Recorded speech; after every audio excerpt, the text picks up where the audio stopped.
গল্পের নাম এক গরিবের দুয়ার জবাব।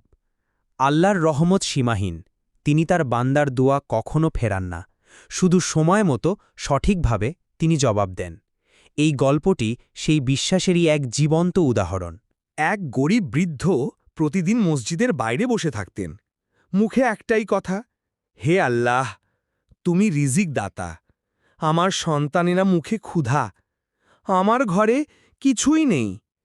তুমি যদি না দাও তাহলে আর কে দেবে? লোকেরা তাকে দেখে হাসত, কেউ বলতো পাগল, কেউ বলতো এ তো শুধু কথার মানুষ। কিন্তু বৃদ্ধ কখনো হতাশ হননি। তিনি জানতেন যার কাছে চাইছেন তিনি শুনছেন।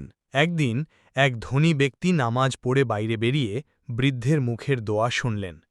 তার হৃদয় নরম হয়ে গেল, চোখে পানি চলে এলো। তিনি কিছু না বলেই চলে গেলেন। রাতেই সেই ব্যক্তি তার চাকরকে পাঠালেন খাবার, জামাকাপড় আর কিছু অর্থসহ। বৃদ্ধের ঘরে আলো জ্বলল, সন্তানেরা খেয়ে ঘুমাল, আর বৃদ্ধের মুখে ফিরল প্রশান্তির হাসি। পরদিন সকালে বৃদ্ধ আবার দোয়া করলেন, হে আল্লাহ, তুমি কেমন দয়ালু! তুমি আমার সন্তানদের মুখে খাবার দিলে, তুমি আমার প্রার্থনা কবুল করলে। কেউ একজন বলল, বৃদ্ধ, এসব তো মানুষ পাঠিয়েছে, আল্লাহ তো না।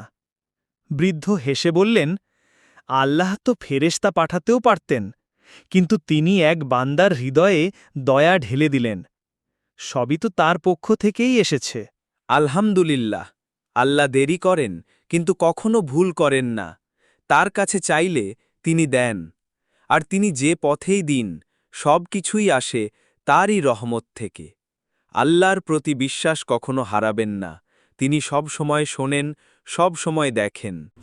আসসালামু আলাইকুম।